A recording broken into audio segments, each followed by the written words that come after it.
It's DEW Time with Pastor Steph.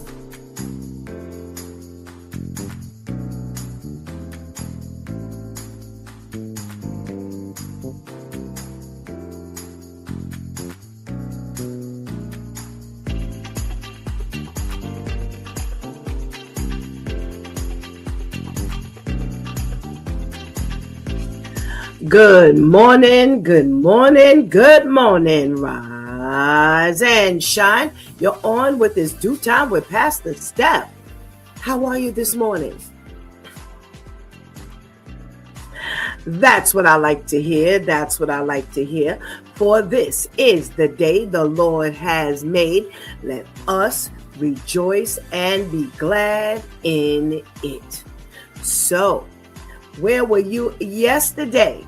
Yesterday was Let's Talk About It Tuesday Church Folk Day. And we talked about the Alabama husband and wife who are pastor and first lady. Well, he was pastor and she is first lady. There had been many stories of this domestic abuse and violence issues going on with him. And unfortunately, the last calamity happened between the two of them. Decarius Green, a pastor over at Elba Zion Missionary Baptist Church. And unfortunately, it became a fatality. And we had mixed reviews from those who, attended to church. We had mixed reviews from those who just read the news article, and very concerning because now that all the cat's out the bag, that he had some issues with his anger, even to the point where he was charged with beating a pregnant woman, which could have been the wife all along. People said, that's why I don't go to church. Well, we know that's everybody's excuse who don't go to church. There's always somebody in the church that keeps them from going to church. Well, let me help you understand that it's between you and the Lord. So whether you want to use that for an excuse or not, that's on you. But that one pastor is not going to be the one who keeps you from making it into the kingdom, because you let that deter you from seeking God any further. We also had a comment from one of the attendees of that church. Hey, well, I'm gonna, miss him, and we're gonna just celebrate life and who he was, and I don't know about that.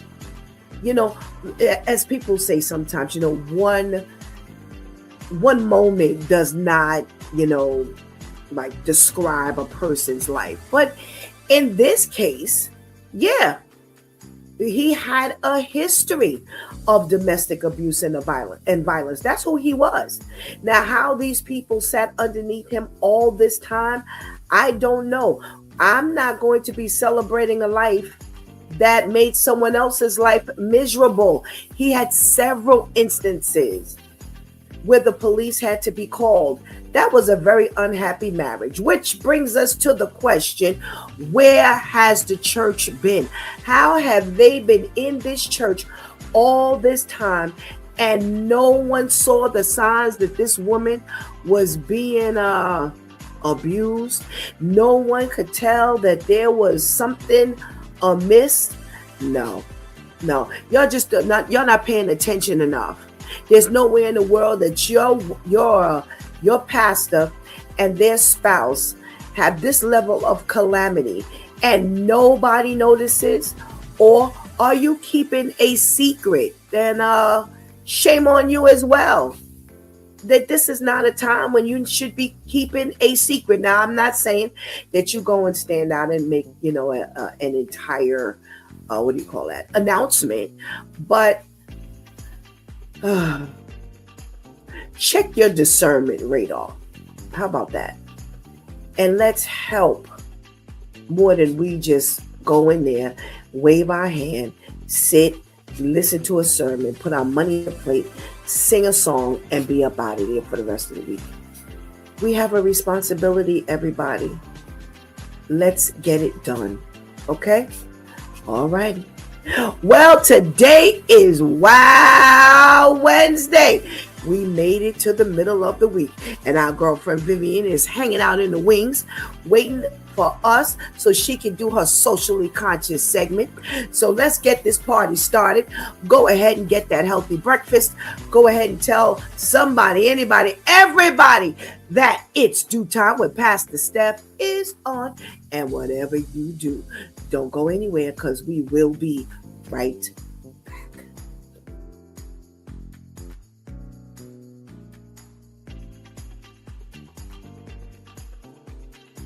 Something that no one has ever taught you. Wake up early in the morning. Before your feet even hits the ground, you should be barefooted and don't talk to anyone. Then you begin to prophesy over yourself. Begin to speak the words of God over your destiny. I'll give you an example. Use your name. I, Kimona, will prosper. The works of my hands are blessed. Everything I touch is blessed. My life is blessed. My business is blessed and will always prosper. Opportunities will always find me. Always locate me. I am protected by God. I will always walk in good health. My destiny helpers are locating me and they will help me. My life is a blessing. My children are a blessing. My marriage is a blessing. I will never know lack. I will always prosper. I will attract wealth all the days of my life. I am favored by God. My destiny is connected to great people in Jesus' name. Speak upon your destiny.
Good morning, and good morning again. Welcome back to It's Due Time with Pastor Steph, and it is Wow Wednesday, everybody. Well, we're giving God thanks because we're here. We got through the first half of the week, so we're trusting Him to get us through the second half. Well, we won't belabor this any longer because our girlfriend Vivian is waiting. We had some technical difficulties, so thanks for hanging out with us. And you know how we do on Wednesday, we do our shout outs after Viv. So make sure you hang out with us and get that blessing today. Hey Viv, what's going on? Good morning. Hey, happy Wow Wednesday. How are you, Pastor Steph? I am well, thank you. How are you? I'm well, thank you. It's warming up. The snow is melting. All right. Happy to see that. Me too, especially that you're sitting up in the cold. So Thank you so much. And you know what I like to ask? What you got for us today? All right, today on Socially Conscious, we are starting off with our mayor Mamdani, in the news again because he is saying he is joining the fight, joining the fight to change how mental health related 911 calls are handled in New York City. Right now, police are often sent to these calls even when no crime has taken place. And Mamdani argues that this response can escalate situations for people already in mental health crises. He points to national data showing why advocates say change is urgent. They're saying about 7 out of 10% of police encounters involve someone with a mental health condition, and people experiencing a mental health crisis are more than 10 times more likely to have force used against them by police. Studies also show that around 1 in 4 fatal police shootings, 1 in 4 fatal police shootings involve someone in a mental health crisis. Mamdani supports shifting nonviolent calls to train mental health professionals and crisis response teams instead of these calls going to police. He says mental health emergencies should be treated as health situations, not criminal ones, and that changing who responds could reduce arrests, injuries, and death while getting people the help that they actually need. So he is pushing for Congress to make this change. Next, we have another story where people took to social media. They're saying in the aftermath of the snowstorm, social media has become the megaphone in which people across the country are posting what winter conditions really look like out here in New York City. One post that cut through the noise came from a employee, Jason Thompson, who is employed by the United States Postal Service. He is a mail carrier and has been one for over 20 years. He shared his concerns on Facebook after he arrived to work and found the mail trucks buried in snow. The lots were not properly plowed, and little direction from his supervisors came. He said in his post that he wasn't complaining but was calling attention to unsafe conditions for essential workers such as himself, saying that he expected them to come, push through, and get something done, but instead they put him on unpaid emergency suspension after, and also asked him to remove the post from his Facebook. Eventually, he took a stress leave instead. The story has since gone viral, sparking broader conversation online about worker safety, free speech, and how institutions respond when employees use social media to show the public what's really happening. So we constantly talk about people going to social media and posting things that they shouldn't be posting. They post themselves trying to embarrass someone when they're really embarrassing themselves, posting intimate conversations, they're disciplining their children. But is this one of those situations? Should this have stayed private, or is this a social media win? Let us know what you think. And next we have an update on the nurses' strike. They're saying that the nurses have taken to calling out our governor, Kathy. They went and rallied outside her Manhattan office, asking her to step in more forcefully. Many are saying that the strike has dragged on for the past 4 weeks now. And one of the main reasons is because hospitals can rely on temporary out-of-state nurses, something that has been allowed under the governor's emergency actions, which nurses argue has reduced the urgency to reach a deal. They're saying they do not want another speech. They do not want another statement, whether it was written or verbal. What the nurses are asking her to do is to limit, reduce, or put stricter conditions on that practice, so hospital executives feel urgency to negotiate instead of stalling. Second, they want her to publicly and directly pursue hospital leadership. They're saying that they want her to issue a general statement of support. That means calling hospital executives to the table, demanding timelines for negotiations, and using the state's political influence to push both sides toward a deal. instead of doing what she has been doing, which is remaining neutral. And lastly, nurses are asking the governor to choose patient safety as the priority, not hospital profit margins. They argue that long-term reliance on temporary staffing is expensive, unstable, and unsafe for patients, and that solving staffing and workload issues through contracts is better for the healthcare system overall. So they are calling her out and asking her to step up in their favor so that this nurses strike can finally come to an end. So now we await her response. And now for our wow story of the week in honor of Black History Month. This story takes us to South Africa, where a 16-year-old girl named Boholi, she decided she was not going to stay silent about violence against women. Instead of just watching the news, she decided to create a smart safety earring that looks like regular jewelry, but has powerful technology inside.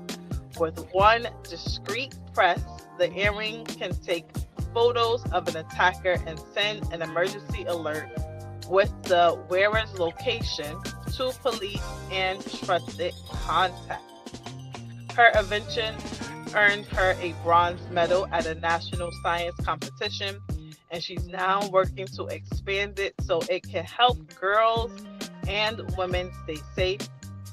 At just 16 years old, Bahali is a reminder that Black excellence isn't just something we celebrate from the past, it's something that is happening right now. So a round of applause to this young lady and her movement to helping people who are going through any type of violence. At just 16 years old, she was able to achieve this. Great for her.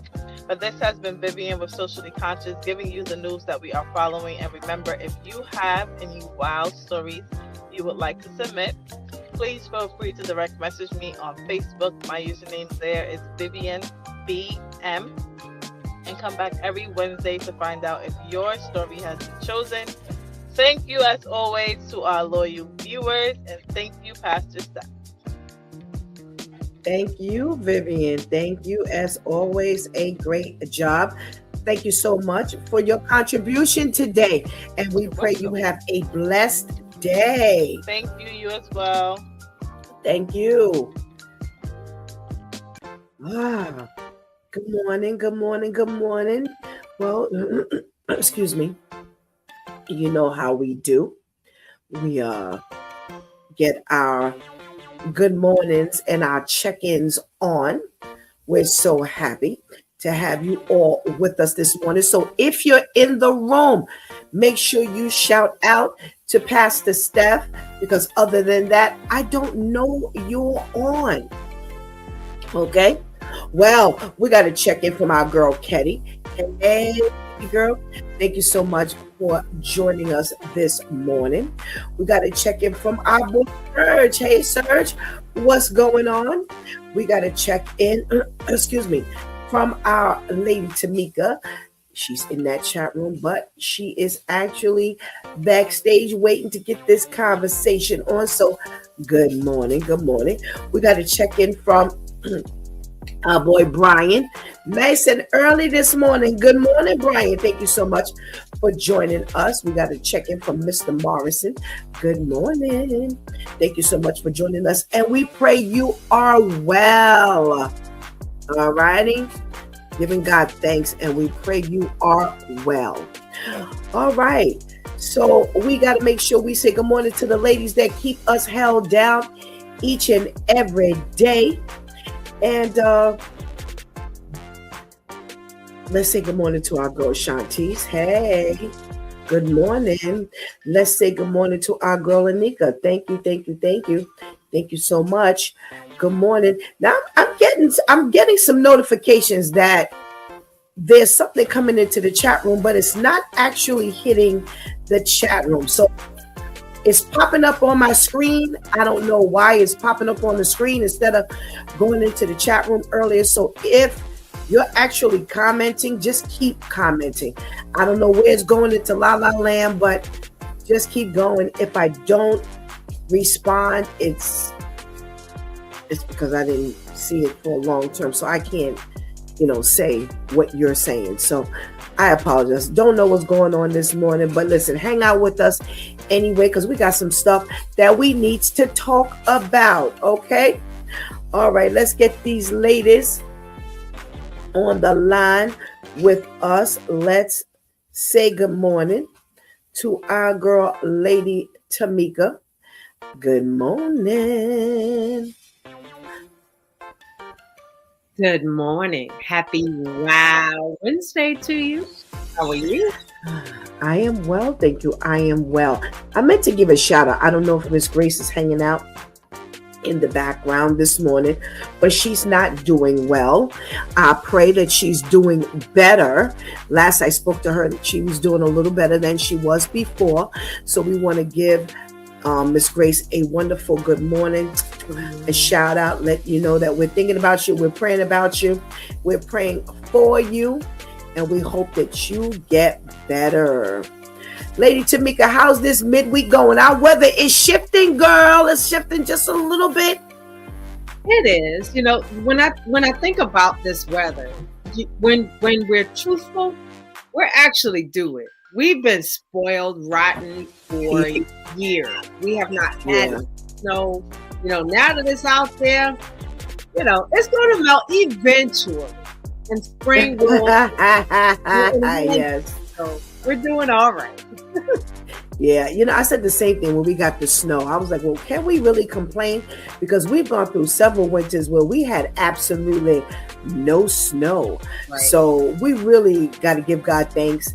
And if this is the snow that falls and that's it for the rest of the winter and it just hangs around like this, I could deal with it.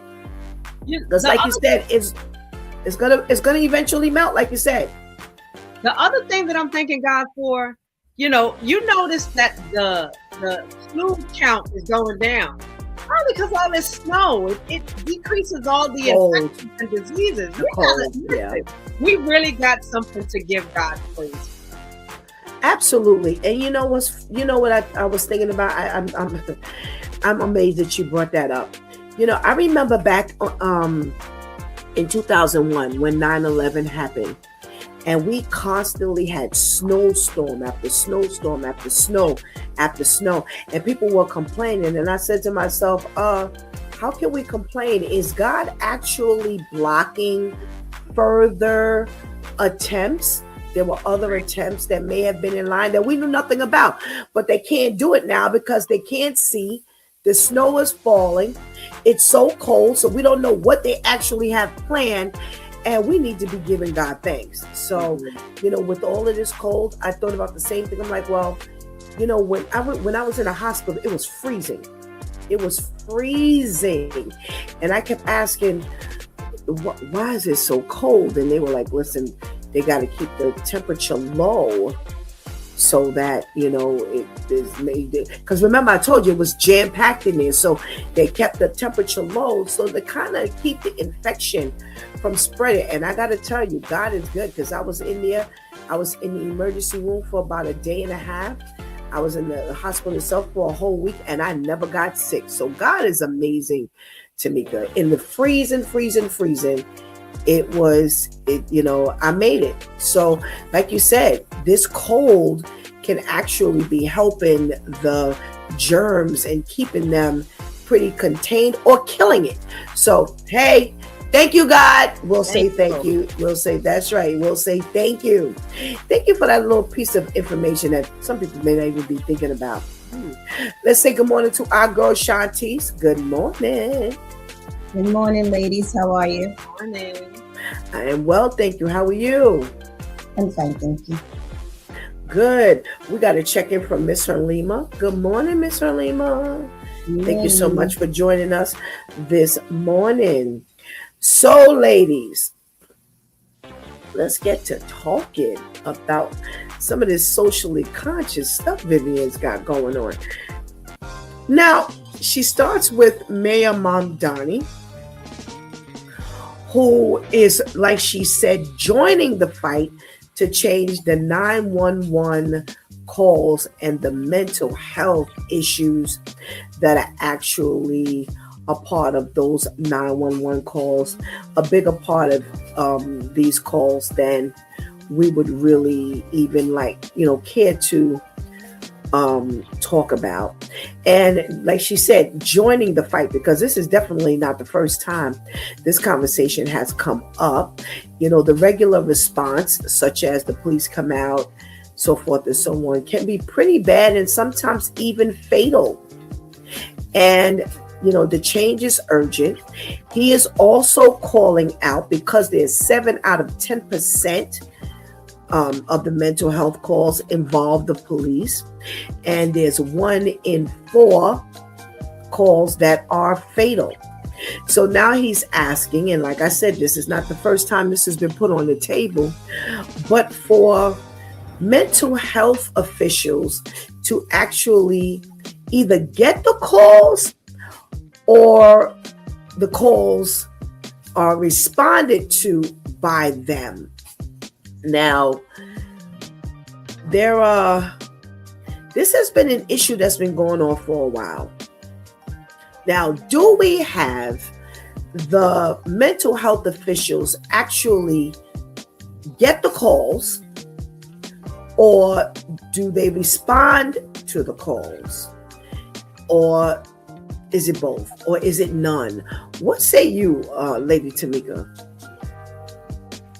With the occurrences that we've had within the last couple of years, I even saw one this morning where, a gentleman who had mental health issues, it seemed as though they called the ambulance, the police came, and he had a knife, and the officer at one point had closed the door, but the mental health person was still charging, so they shot him. In the video, you can literally see they shot him, but he didn't die. But I think they shot him in the leg or something like that. And I think it's important that we address what the real concern is. If somebody's calling and saying, my relative or whomever has a mental health concern, that should be the first statement. And those calls should directly go to mental health agents, Then my thing is, we also have situations where, someone seems to be unhinged. Any type of concern, when you call like that, you need to verbalize so that they can disperse. They don't go straight to police officers, but they go where they're needed. Okay. Shantice, what say you? You got a hey Shantice from Brian this morning. Good morning. I agree. It should definitely be where the calls are itemized. That needs to be something that the dispatcher asks. Because sometimes in the height of something, if the situation is chaotic, whoever's calling 911 may not remember or think to mention that. Like, okay, this is a mental health situation, you're the one calling for the help. So that the dispatchers definitely need to be trained to add that. Like, the first thing they ask is, do you need ambulance, fire, or police? It needs to be, is this a crime or is this mental health?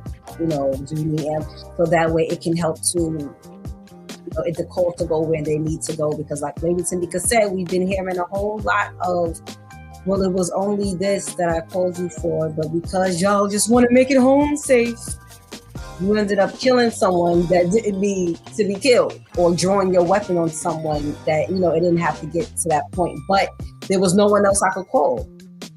There was no one else I could call. So of course they're going to dispatch the police. They're not going to dispatch the fire department or the EMTs for this. So definitely, I believe that needs to be implemented in their opening script. That question, so that they'll know, do I keep the call or do I send it over? Okay. So several things went through my head. One of the things that went through my head, what came to my mind, was who's making the phone call? Is this a call that's coming from the street, or is this coming from a person? This is an intimate domestic situation, because that shifts everything. When you have this internal knowledge, like you ladies said, then they can give that information up just like that. If you're calling from the street and this person is just acting up, do you really know whether this is some kind of mental issue or not? I have a video that I came across the other day, and it's really, it kind of highlights what is actually going on here. And that was one of the questions at the time, like, well, how do you handle these things? How do you handle, a person who's panicking, and now you're panicking, and the person is, mentally unstable, so forth and so on. It's like, how do you handle this? So I'm gonna try to find a video and send it to Shantice and come back to it, because I think that needs a little more review. Again, I have to applaud his effort. For the past 2 weeks, Viv has brought, some, he says, I want to address these issues. That was part of his campaign. And out the box, he's literally addressing the issue. He has not, it's not like he's silent and we don't hear what he's doing. So, it's almost like Trump. When he first got in there, he definitely attacked the things that he wanted to attack. So, a round of applause for Mamdani. And he's tackling some hard stuff here. Last week we talked about him attacking the issue of more affordable New York City, but then running into it being less affordable, more affordable. I was right, more affordable, but now it ended up being less affordable. This week we talk about this mental health issue and crime and how we handle it. So this is difficult. This is a difficult one. Definitely a difficult one. We got to check in from Pastor KL. Hey, Pastor KL, thank you so much for joining us this morning. Okay, so our next story is quite interesting. I really thought this could have been right alongside of the wow story. Not a huge wow, but a wow story. So, in the aftermath of the snow, we know that even on the news, we saw people, the newscasters, showing photos and videos of people who had submitted photos and videos of what it looked like in their neighborhood, in their town. Were they able to get around? Were they not able to get around? How much disaster the snow had caused, so forth and so on. So, this is huge on social media. And it's not the first year that it's huge on social media. So in the aftermath of the snow, of course, people were doing the same thing, plastering all over social media. So Jason Thompson, who is a mail carrier for over 20 years, shared what his mail truck looked like as it was buried in the snow when he got to the office, and he showed that the lots were not plowed. He wasn't happy with the unsafe conditions, and he put it out there. Well, the powers that be got to it, and they decided to put him on unpaid leave for posting their lack of, you fill in the blanks.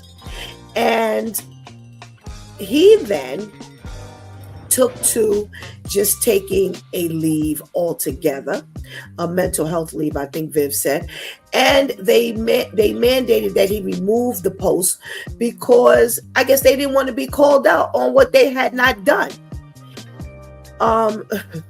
So Vivian is asking, should this have stayed private? Because we always talk about, why is everything on social media?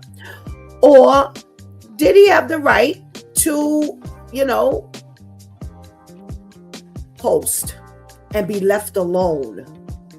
I'm going to add that little piece there. Shantice, what say you? Why are you mad? Because you didn't do your job. So you're mad because you didn't he posted that y'all didn't do that. So now you get mad at him, but now it's public that y'all felt some type of way. You might as well have just left him alone.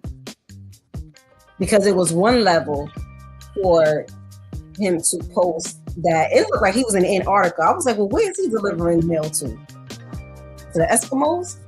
But it's one thing when it's like, oh, dag, they couldn't do it. But now that it's made public that y'all felt some type of way that he posted about it, it makes it even worse for you. You must have just shut up and left it alone. Or do your job. How do y'all expect them to be effective with doing their job and they're not doing it for them? So was he supposed to shovel the truck out himself? Because now if he's unable to do his job, you'll be criticizing him for that. But where the powers that be that should ensure that part is at least done. I didn't come in and say, well, listen, there's still snow out there, so I'm not carrying any mail. I'm not getting the mail delivered. I don't know what y'all gonna do. It wasn't said that was his attitude, but come on. This is like landlord 101. This is like if I live in an apartment building, I don't go outside and shovel in front of the building. That's the super's job. The landlord is to ensure that the super does it. So it's the same thing here. Okay. Lady Tamika, what say you? It's so funny that, they have this postal creed, neither snow nor sleet nor whatever that is. And you want to make sure that your workers get there. But you won't do the due diligence to ensure that they get to do their job. And unfortunately, I know a couple of postal workers that, their vehicles don't have snowshoes in the winter, snow boots or whatever it is.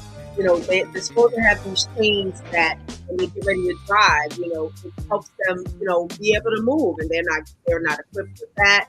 In the summertime, they're not given the proper fans. So they have to do their own due diligence. Like you buy a scarf and you wet it and you put it on your head in the summertime, or you wrap it around your neck to cool because you don't have an air conditioner.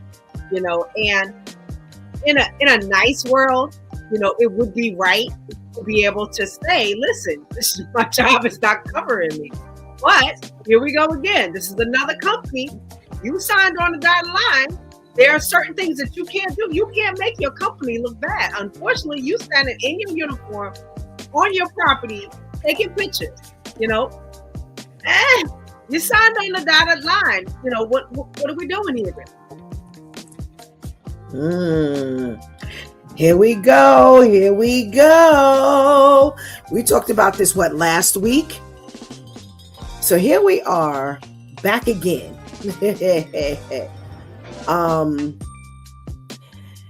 So we have a problem here because here's the thing. I agree with both of you. Shanti said something. The first thing I thought about was, well, nobody would have known. Okay, so here's the thing. Everybody got snow, right? So the man who comes or the company who comes to shovel the snow in the lots, at the place where the mail truck was, he got snow too. All right. So if he got snow, then there's a big chance that he has not been able to shovel himself out in order to get to the building and the lot. before some of the other people who work there. So to me, that wouldn't have been the worst thing in the world. I don't know the schematics. I don't know the internal workings of this thing here. So could it have been a delay? Absolutely. So if it was a delay, now you've got somebody showing up earlier whose mail truck and lot is not prepared for them to go to work. All right, so take your picture and go home. But because everything's got to be on social media, you now take a picture of private property. And this is where you get hemmed up. Because despite the fact that it should have been done, and you're absolutely right that it should have been done, have you taken the time to consider what limitations were there that prevented it from getting done? And you post the negligence of the postal system. You think they're going to take that lightly? Now, on the flip side of this whole thing, I say the same thing about the postal company, the postal service, the building, so maybe your people got hemmed up or snowed in or whatever the situation is and they could not get out. The posting of this, to me, is not the end of the world, because all that had to do, that was a quick explanation. People couldn't get out. Again, if the place is snowed in if at 2020 Mockingbird Lane is snowed in, then Main Street is snowed in as well. Everybody's snowed in at this point. So my thing is, why is it such a big deal across the board? Just the general aspect of it. Why is it such a big deal? You couldn't get the people to come out to shovel your place, and they couldn't come out to shovel before you got there. Why is it such a big deal on either side? But unfortunately, there's always a loser. And you're the biggest loser, dope. Because I would have taken those pictures and that video to take and let the people know that I was there.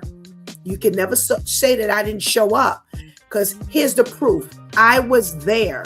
This was taken from my phone, the video and the pictures. And like you have said, and Brian is saying in the chat room, you're on private property now. So stop. Just stop. Take your pictures, your video, go home, get back up underneath them covers and go to bed and be happy that I got to work and I could stay home now. Now you home for much longer than you wanted to be. And then now you're home and you ain't got no pay. So who actually messed up here? Stop posting everything. Understand that things happen, and it is what it is. I don't get it. So, Viv asking this question is actually a really good question. Should this have stayed private? Should this have been posted? No, I agree. No, it should not have been posted. And you would have been much happier had you just took your little pictures and went home and just put your phone in the warmth of your bed with you. Stop doing too much. And you're too old. You look too old. See, you know what this look like, ladies? And y'all tell me if y'all agree. This look like something kind of spiteful. Here, this is what, this was so-and-so, they ain't even shoveled the snow. And, I can't even do my job. I don't know, Shanti, did you take it that way? It could have possibly been that. He didn't look like that in the photo. He didn't look like, oh, I'm so mad. It just looked more of like, so how am I supposed to do this? That's what it like. Okay. A little more sarcastic than like malicious. Like I just want to, like I'm I'm a tad bit annoyed, but not really annoyed, but just a little perplexed as to how I'm supposed to be successful at my job today versus could this have been, taken care of? Because I get the whole, if I'm here, if we've gotten snow, then whoever's job it is to plow, shovel, whatever has gotten snow too at the same time. Is he also dealing with bosses, supervisors that have kind of like that attitude of, I don't care, get out there and do it? And you like, okay, I get that, but how? Unfortunately, we don't know that because I've worked with people. We were just talking about, when we got all that snow, we were just talking about, I was just telling Pastor Steph about how restaurant managers don't care. The snow could be up to your neck. And they'll be calling you like, oh, okay, we're coming back in 30 minutes and let me know how you are. Okay, hello. They don't call you back in no half hour. I'm not coming. And then only to see other servers and stuff was posting that during, like, why I'm a bartender, why they still want me to come to work. Now that's luxury, 100% luxury. That's not even something like mail, USPS or anything like that, where people are relying on their mail or anything like that. So we don't know what his circumstances are, the dynamic between him and his bosses. But I took it as to be just a little more sarcastic than for it to be malicious. Okay. Tamika, can you grasp the concept of, having issues with my sound? I'll be back. All righty. Well, you know what? I definitely see where you're coming from, Shantice. Pastor KL says he's on the level of, in order to do my job, they must do theirs. And I get it. I definitely get it. And again, if you have that boss, that manager, that supervisor that's real messed up, then that's why I said take your pictures, take your video, and go get back in your bed. Because if you said anything to me, let me just show you a little something. I did show up. Now, I couldn't do my job because you didn't. This job here wasn't done. That's my point. Lady Tamika, more sarcastic than malicious, or the opposite? I think this is one of those things, and the reason why I say that is that, I kind of have sympathy in a sense because I know how the postal system works, with regard to, your mail count every year. They count how many pieces of mail you get, and that will tell you whether you get raised or whether you stay where you are or whether you get promoted to another department. And with all the things that the post office does to the workers, this is probably one of those times where he's, I'm so sick of this stuff. Let me post it. Because, this, I think it was one of those things. I'm agitated, I'm angry, and now you won't even, shovel up this thing. Now, whether he got there early or whether the snow truck got there late, the issue is I can't do my job. So, you know what? I'm going to post it. Oh, stand. I am not hearing. Okay. There we go. Thank you. Okay. Viv says, I say show it because as an employee of the state, city, or whatever, they should do their job, a better job. Obviously, y'all expected me to be here today to do my job, and that does not include shoveling the truck. And I agree with all of you, but I also think it should be looked at from both sides. There should be some concern from both sides. Here you have a person who shows up and he sees nothing is done. Everybody is shoveled in at this moment. I don't know how many people are assigned to this. Do I expect it to be done? Absolutely. Should it be done? Absolutely. But are we not all shoveled in? It's not where one block is snowed in, but the other block isn't. Now, somebody might say, well, he made his way out, so therefore you could make your way out. I don't know what it took for anybody to make their way out. So it should have been looked at from both sides, from the employee side. From the employer side, you know how this goes. You know how people are. You know they're gonna post stuff. And did it make it look bad on your part? Could it have been where, you know, the company or the people that you hire to clear out the lots, to shovel out the trucks, had a hard time getting there? So that could have been the answer right there. Why are you putting somebody on leave and making yourself look bad? Because if you went to do your due diligence, you hired the people, you can't speak as to why they didn't show up. All you know is somebody got there and they hadn't been there. So now you look bad by putting somebody on leave because now it looks like you didn't do your job. So it's just this crazy cross that's happening. And I think it's just an issue of nobody's giving the other side enough leeway. At the end of the day, it's just too many how do they say it? There are too many wings and tentacles here. And unfortunately, as the employee, you're on the losing side. You're on the losing side because they're the powers that be and they run the paycheck. So, oh well. What are you going to do now? Just next time, keep your mouth shut. That's all. Don't post a job. You're on private property.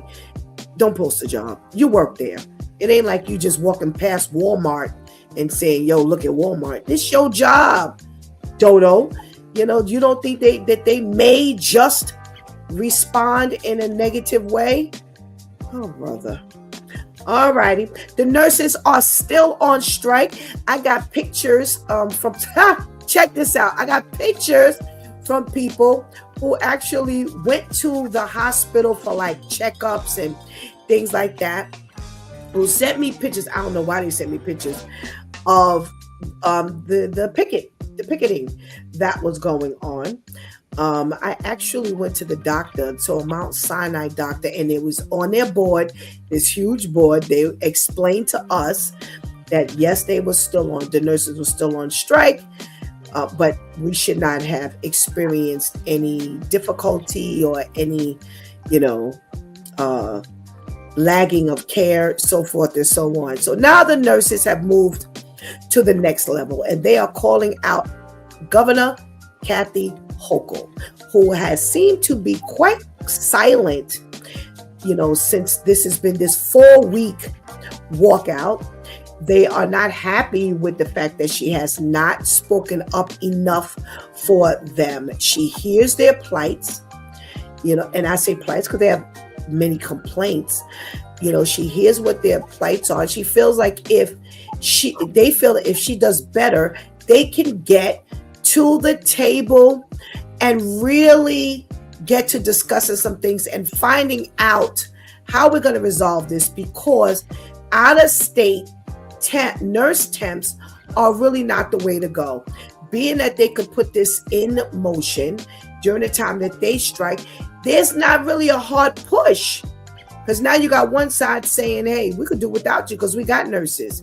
And then you got the other side that's saying, hey, they're doing our job, but they're not taking care of the patients to the fullest degree. They are really feeling like the nurses feel that the temp staff is unstable, unsafe, and Kathy Hochul needs to step her game up. What do you think about that, Lady Tamika? Do you agree with the fact that she should be more vocal to help this strike? I think that she absolutely should. I got my pom-poms for them, only because you think about it. You have someone's life in your hand. And, something as simple as creating the wrong authorization. As a temp, I keyed in the wrong thing, but you don't understand that keying in the wrong thing for a patient jeopardizes their life. You key in something, let's just say a surgery, and you put in the key for the left leg. Well, what they needed was the right leg that needed, servicing. So now you're taking, the health care and safety from them. I think that this is a really important thing. And as someone who is I've been going back and forth trying to get just a schedule to go to the doctor for my vocal, therapy. It's taken over a month for me to just get. I have never been at a point where I've called a hospital and they said, there's nobody available to take your call. This was and no voicemail. I couldn't leave a voicemail. I had to keep calling until I could get a schedule. You've got to get this thing done, because something simple like a voice, okay, fine, I can function. As you can see, I'm functioning. However, you got people with heart issues, bleeding issues, breathing issues that need emergent care. And they can't be handled by a temp that's just like, I keyed in the wrong. Yeah. This can get pretty dangerous. Shantice, they say, listen, she needs to speak up because she ain't helping by being quiet. I agree, especially with them seeing that the powers that be are not really responding at all to say yay, nay, whatever, because like the typical person, they're able to fall back to the default. So we got these temps, or we got whomever, or we got people who are willing to work for less money, whatever. So why are we going to revisit your demands or your requests or your concerns? And it's like, but are we asking for anything that is too far out the box? Are we asking for anything that is just ridiculous? So I agree. She definitely needs to, while she is trying to implement making it to where it's legal for, if you have a terminal illness, you can kill yourself. How about helping the nurses who can help the terminally ill? It's like, what are we doing? What are we doing? So you'd rather put your head in that more than this? Because either way, and remember, there were so many steps to even get in that process approved. The doctors are nothing without these nurses.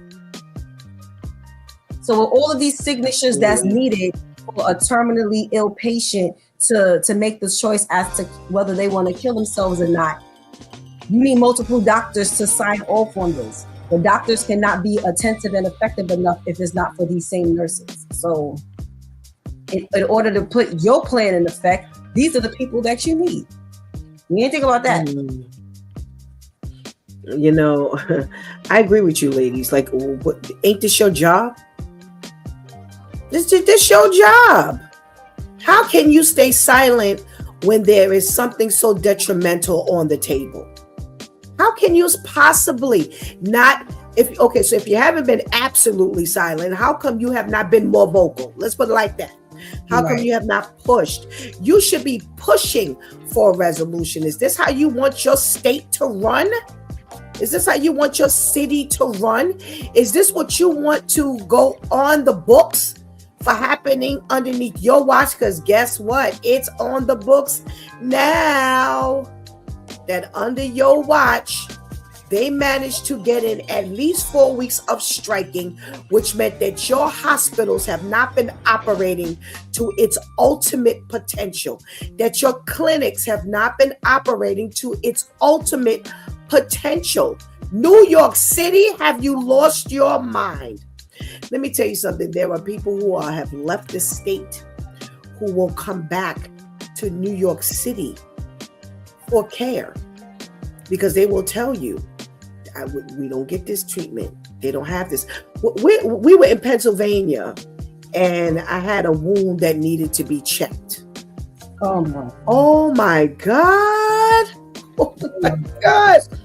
All I needed was gauze, cleaning solution, wound vac. And that's when you have like an open wound. And what they do is they put a machine.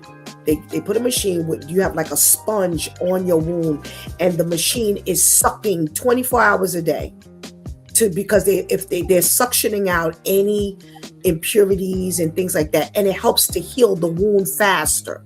Simple. Well, that's for New York. Simple. We had to go to the clinic and we waited hours. Do you know why? Because when we we didn't go to the clinic. We went to the hospital. We went to the ER, and we waited hours because there was one person one person who had not only access to gauze, sponge. I had the machine. You didn't have to do that, but just the supplies. Just the supplies. That's it. I didn't need her to check the wound. I didn't need her to, but I mean, she has to because I have to go. But they did. One person had access and knowledge. Nothing like New York. I'm sorry. So this is the way you want your city to run. You're an idiot. You're an idiot. When those ladies and men decided to get on that picket line, you should have been right there. You should have been right there. The very next morning, you should have been like, okay, let's get to this table. Let me see. Because see, you've already gotten a snapshot of what they want. You already heard a little bit of something. Because remember, the threat was there. So by the time they actually took to the picket line, you should have been right there the next morning. Okay, listen, we need to resolve this. What can we do? Again, the same thing I said about Mamdani. You got people who know what to do here in your camp. Why are you acting like you don't have any knowledge of what to do? But you're surrounded by people who do know what to do. So you know what? Shame on you. Shame on you that you have actually allowed this to go on for this long. And baby, it's going down on the books because they chronicle everything. Everything. You know what? You're a dope. You're a shit dope. We got to check it from our girl. She is. You got to check it from our girl, Teresa. Hey, Teresa. Brian says, because of the legal issues, you can't be vocal as much. Who we talking about? We can't be talking about the governor. Is that who we talking about, Brian? Or we talking about Tamika and her vocal issues? I need to know what you're talking about. I just ask. The other thing that scares me about this whole thing of getting out of state temps, and just because I have inside privy, when you're doing an authorization or whatever, there are codes for the state of New York that don't apply to any other state. New Jersey is right next door, and the codes are still different. And so I'm thinking about, just little simple things like that can cause all kinds of chaos because you didn't right. Or just like, nobody has time. Okay, you in training, you a temp, and somebody says, you need to intubate. What do I do? We don't have time for you to sit there and try and figure out how to put this tube down somebody's throat. They cannot breathe. Right. We don't have time for you to look for a senior agent to help these people. So get them there. 28 days is waiting. Right. Okay. Well, Brian says he's talking about the Tamika issue.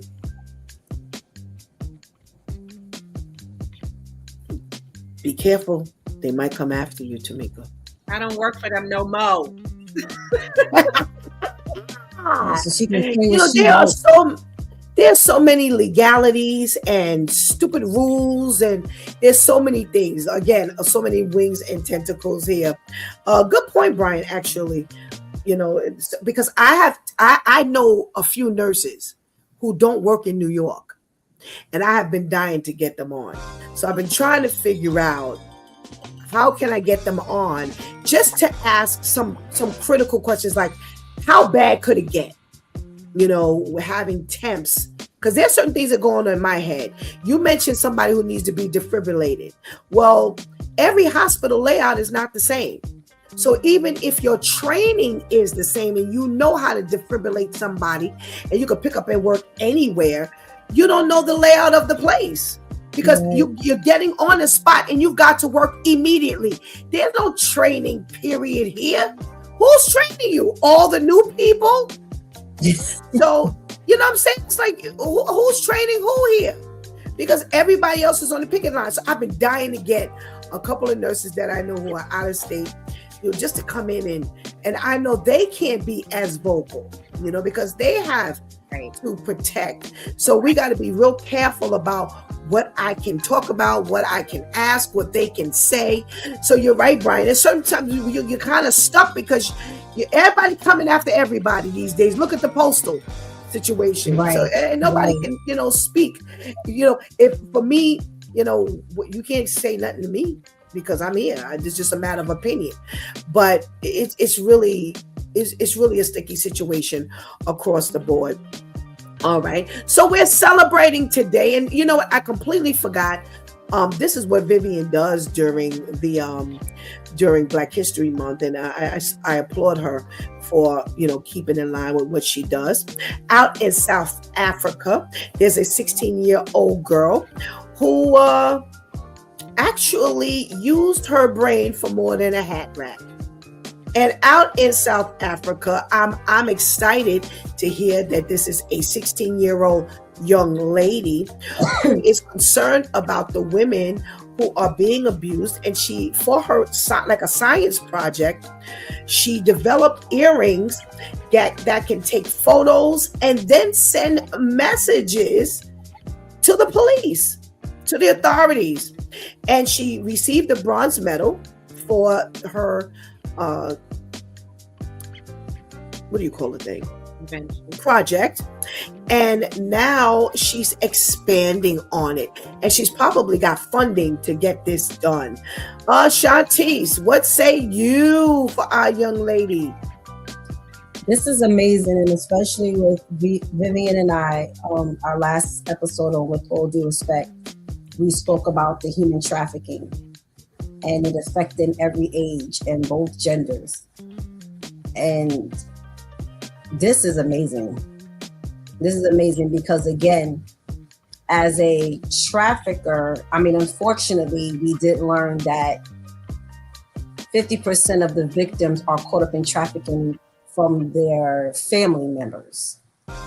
So if you have this, accessory and you're a minor, more than likely your family members, someone in your family is going to know, versus if you're an adult and you may just it's not like I'm not telling my family because I think, well, are you going to be the one? Are you going to be the one? To get me caught up in, anything, even if it's not something like human trafficking, but just in anything. But, as an adult, I may not mention it. I may just wear it. Where as a child, you may be aware, mom, dad, aunt, uncle, cousin, whomever, that I have this accessory. But this is really good because typically when you're as a perpetrator, when you're in that mode, you're not going to be paying attention to things like this. Again, it looks like a regular earring. So I'm figuring I'm just taking you. I'm abducting you. I'm following you. I'm doing whatever. Not knowing that you're on camera, dude. So now everybody knows, everybody know what's going on, and you thinking you on the low, but no. So I think this was really, really, really good, especially with this being publicized a lot more. This human trafficking and you can't go on Facebook primarily now without seeing dozens of children missing. So this was a really good invention, and kudos to her. All righty. Lady Tamika, the jewelry lady, the earrings lady. Terrence is always admiring your earrings. What's your thought on this? Boy, I think this is an amazing thing, and in a place like Africa where, children and women will show up missing, you go to bed with all of your family and you wake up and, portions of your children or the neighborhood are missing. I think it's beautiful that, she came up with it. And I think it's something, that should go everywhere. We don't even know in our own neighborhood, you see a young lady or even now a male, that's being trafficked and you don't know. You just think that his hand on her shoulder just means, they're together. But in actuality, he's letting her know I'm in control of it. And so, I think that's something that, should go out all over the world, and be cost effective. Something that somebody can buy. Because 9 times out of 10, if you're in that type of trouble, you only have access to so much money. Right. Kudos, shout out, congrats to this 16-year-old young lady who was very innovative. You saw a plight, she sees a need and she met the need. It became more to her than just putting, showing the planets, the science project or building a volcano. What they normally do, with the science projects. She really used her brain. And I say, this is just the beginning. Right. This is just the beginning. Do we put it on belts? Do we put it on, hair accessories? Do we put it on a necklace? You can go anywhere with this now.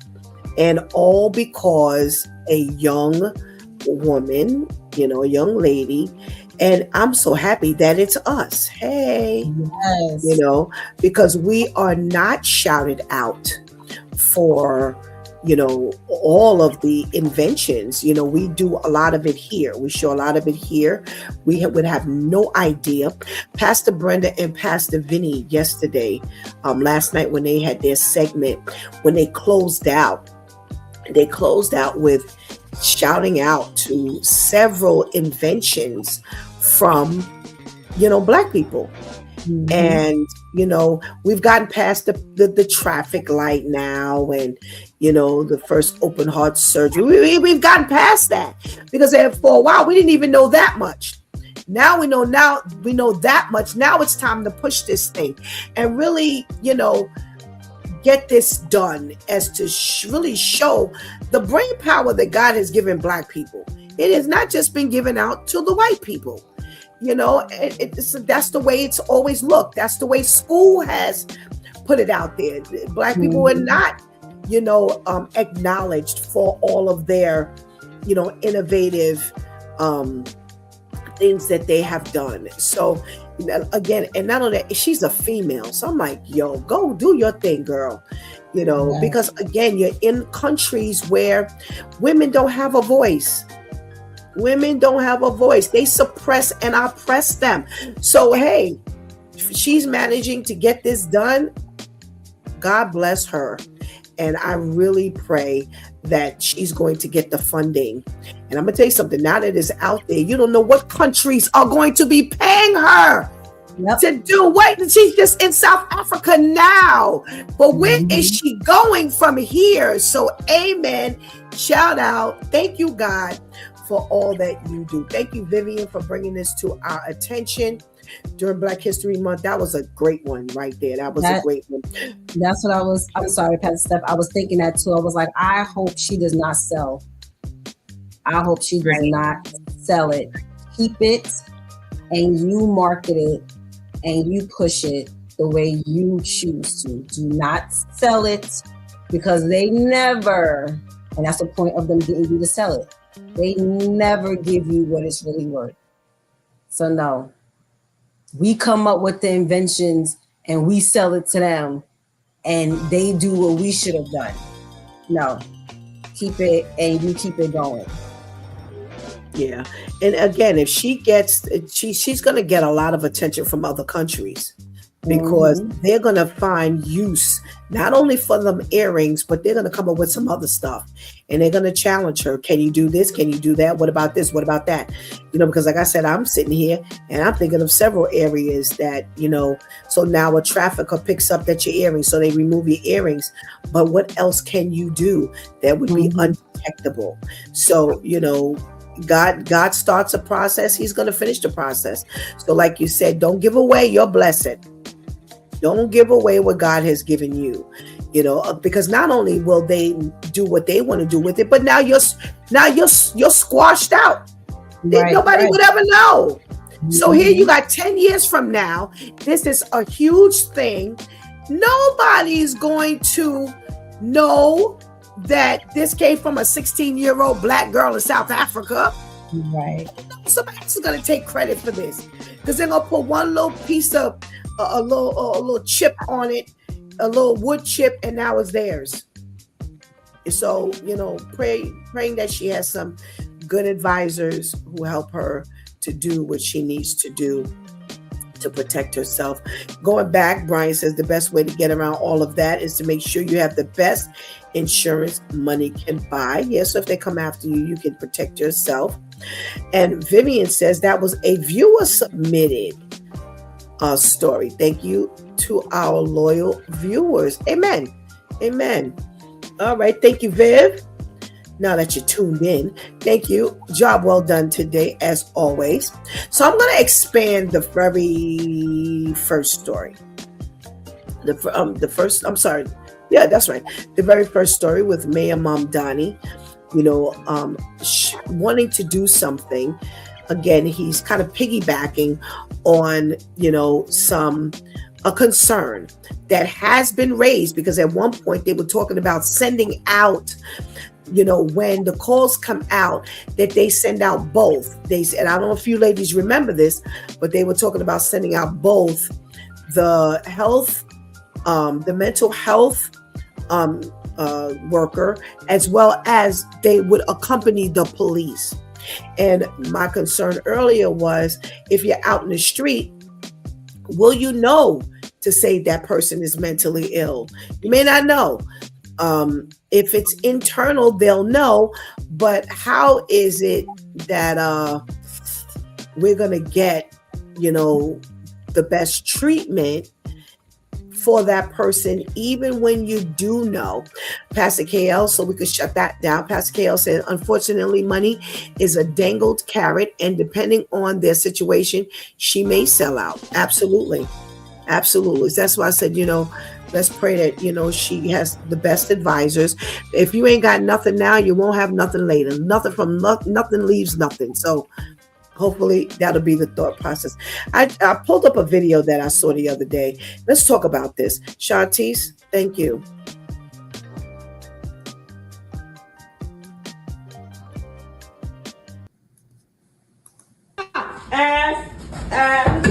Stop! Xavier! Xavier! Come here, Xavier! Turn around, JB. No. Turn around. Stop. Stop. Ma, come here. Xavier, come here. Xavier, go to your room.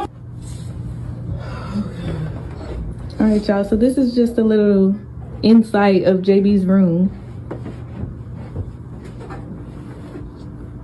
See, he broke his TV not too long ago.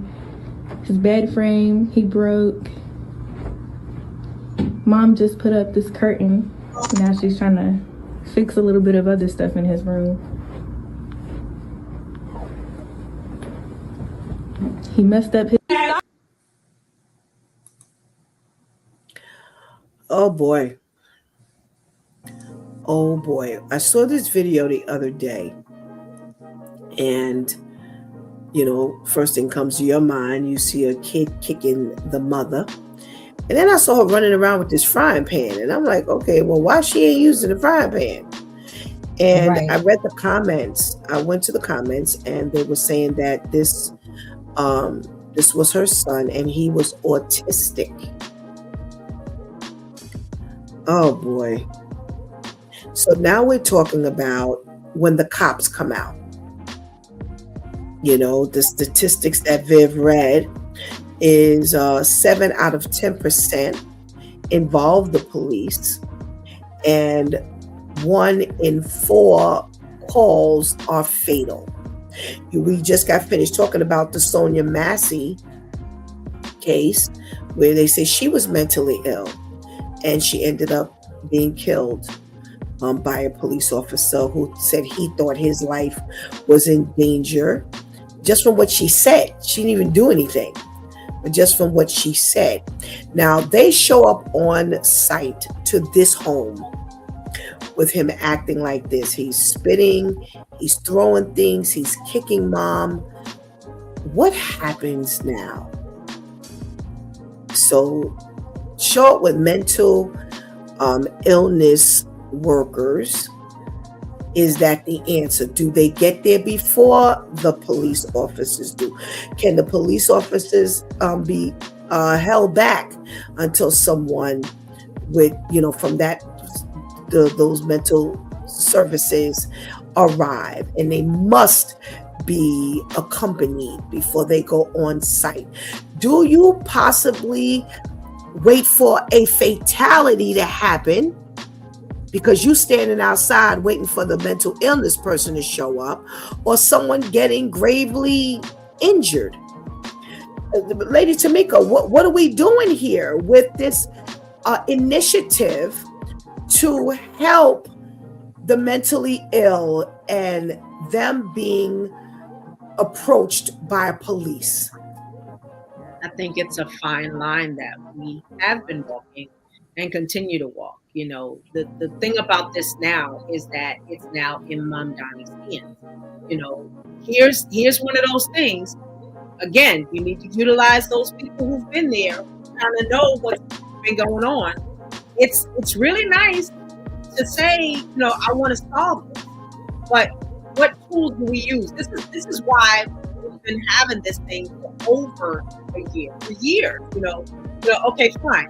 You have the police there, and they got to wait till the mental, you know, to the establishment that handles, you know, mental concerns get there. They get there late, and now the mother is deceased, you know, because the cops had to wait. Or, you know, you've got situations where the mental people are there, you know, to help, and it goes far beyond what they phantom, and the police are not there. Now what? You know, so it's really a fine line. You know, how do you do this? You know, do you have somebody on the phone? And, you know, is that going to help? You know, how? That's a real serious situation and very difficult. I just hope that whatever choice he makes, decisions that he makes, that it really does work.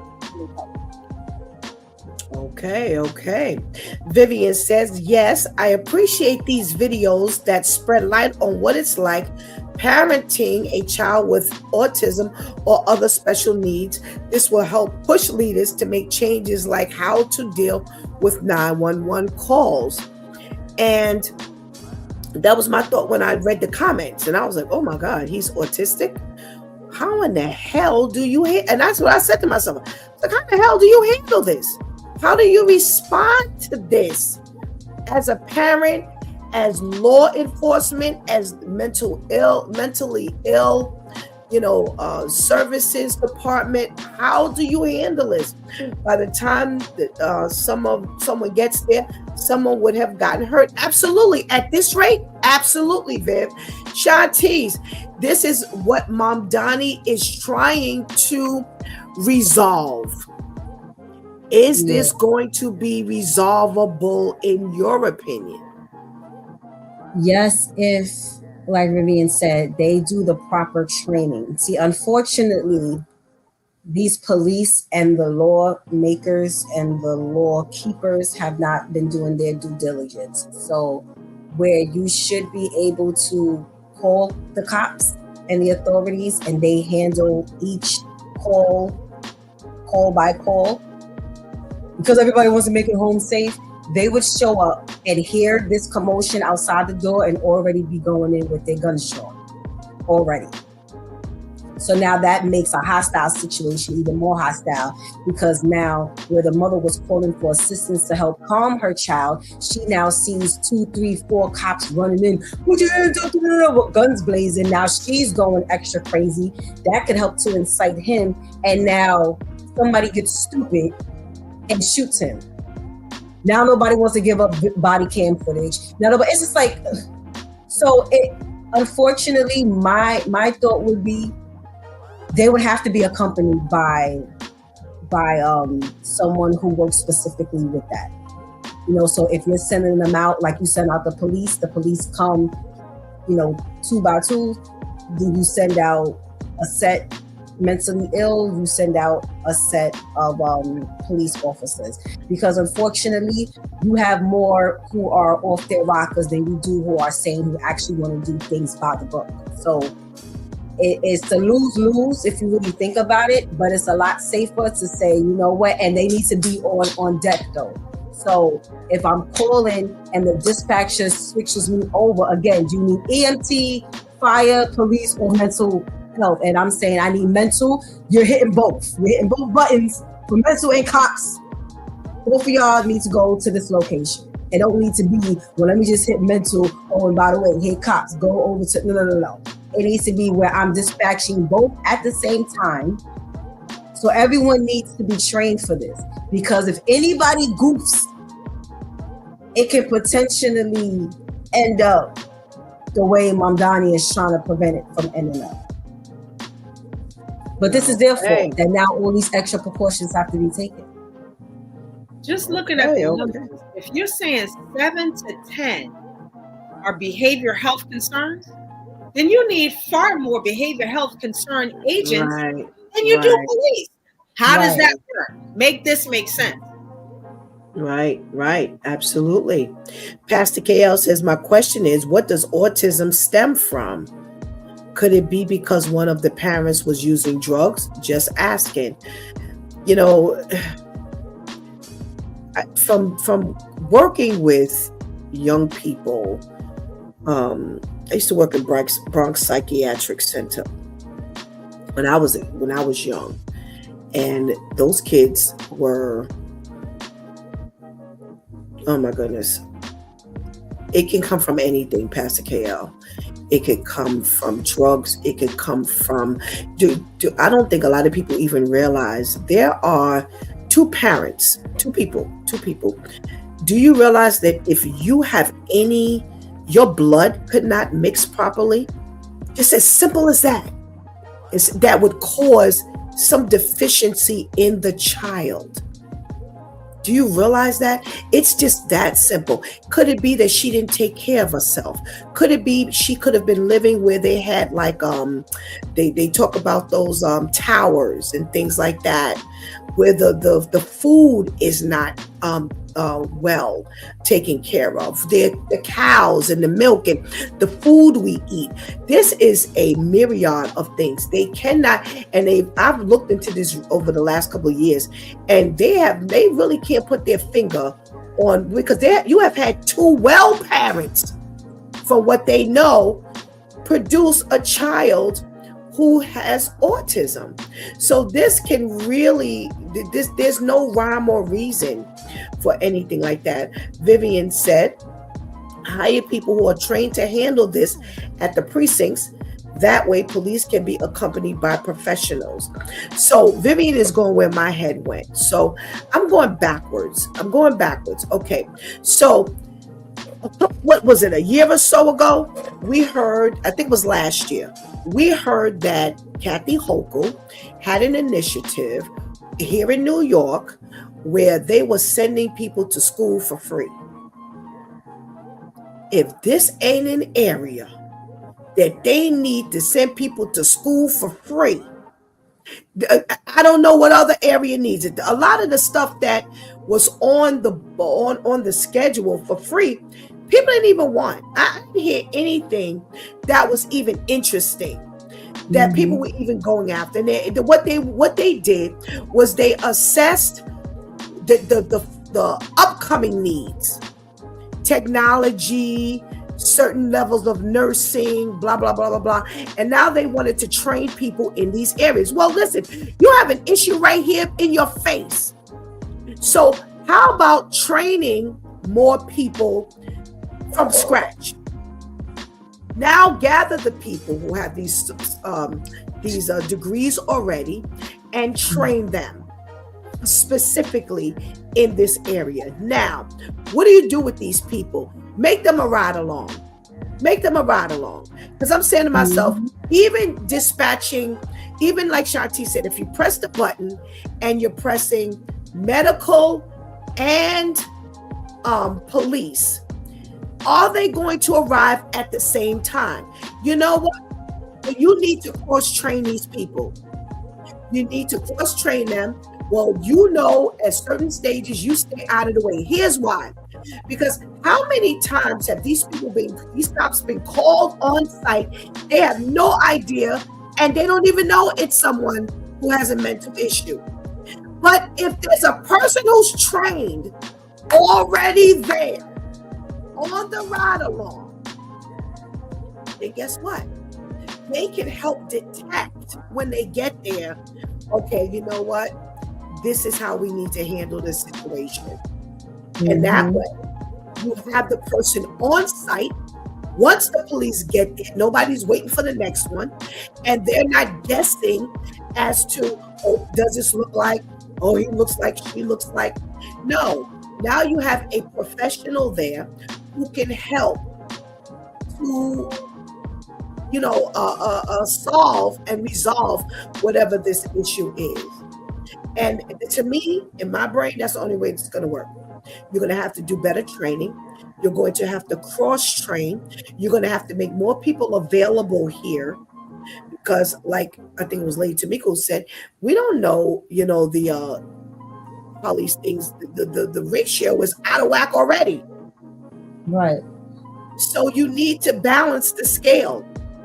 Make them a ride along. Make them a ride along. They already there on site. And cross-train them for certain things. Because you still need to be cross-trained for certain things. Look at how they constantly, even after George Floyd, how many videos are still taken with police, somebody on the ground, their knees are on the neck, their foot is on the neck, they're holding and restraining people unsafe. It's still. So you really need to, or take some of these cops and cross-train them. Cross-train them. Why they not? Need training to be a cop. They can't handle that. We still need training to be a cop. You gotta open up this floor. You cannot have, I think it was Lady Tamiko said, the ratio is out of whack. You got all mentally ill people, and everything is being pushed over into the mentally ill department anyway. So you got all these people, whether it's real or whether it's, whether it's actual or whether it's something that's drummed up in your head, you have someone on site that says, okay, I'm there. Not only that, I got a body cam and I can show exactly what happened. Yes. That I have to turn over my body cam each and every day. That the police have nothing to say. You cannot cross the line when it comes to them. Now, are they going to end up being in danger? God only knows where this is going to go, because everything is so unstable. But I really think that would be a resolve. I really do. I think one of the main causes of autism is genetics as well as the environment. Brian says, yeah, I'm telling you, there's no rhyme or reason. They have so many different things. They said when they took when they did a survey of like the parents and, how they ate and their medical history and blah, blah, blah, blah, blah. It was so varied that you really couldn't even, it may have been more on this side or more in this area, and they were even saying there are more African-American people who are born autistic than it is on the other side of the fence. So now we got to figure out why is that? If that's real, why? What are we doing? We already have a different genetic composition. Mm-hmm. So, there's a lot to be concerned with, and there's a lot to consider. But like I said, this particular video, this could turn out to be a real big mess. Yes. A real big mess, because she's calling for somebody in the background and nobody's answering. Well, how do you know they're not scared? Mm-hmm. You don't know why. You don't know what they were doing. You don't know how far they were. Look at what they said about the room, the condition of the room.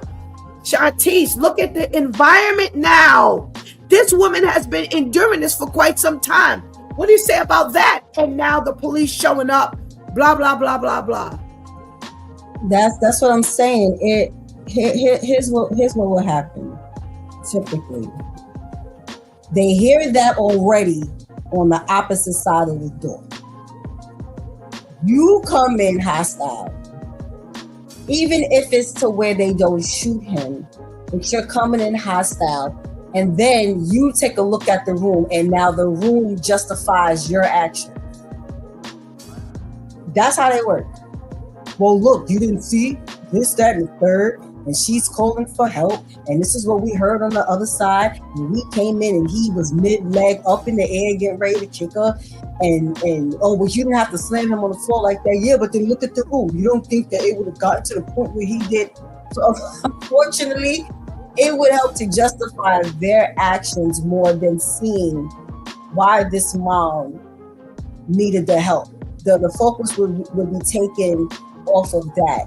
And unfortunately, like it sounded like maybe the daughter was saying that, you know, the mom may be doing a little fixing up because, you know, things need to be done, but you broke your TV. You think you get another TV? That's luxury. That's not a necessity. It looked like he done broke the door, the hinge on the door, you know, probably tore down a curtain. That's why that material's up there. She said he broke the bed frame and all of that. So, you know, it's unfortunately with those things being seen like that, it doesn't really help for him, you know, as to where maybe if the mental health medics came, you know, that would show them what type of help he needs.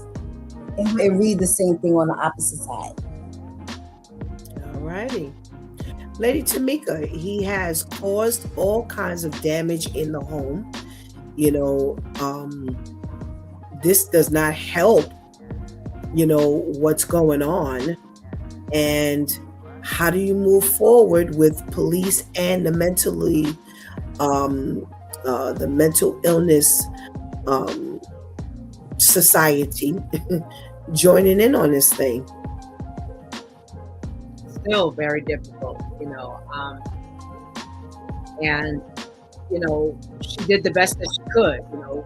Usually the first de-escalation is to call that family member. 9 times out of 10, that family member even knows what to do and what to say.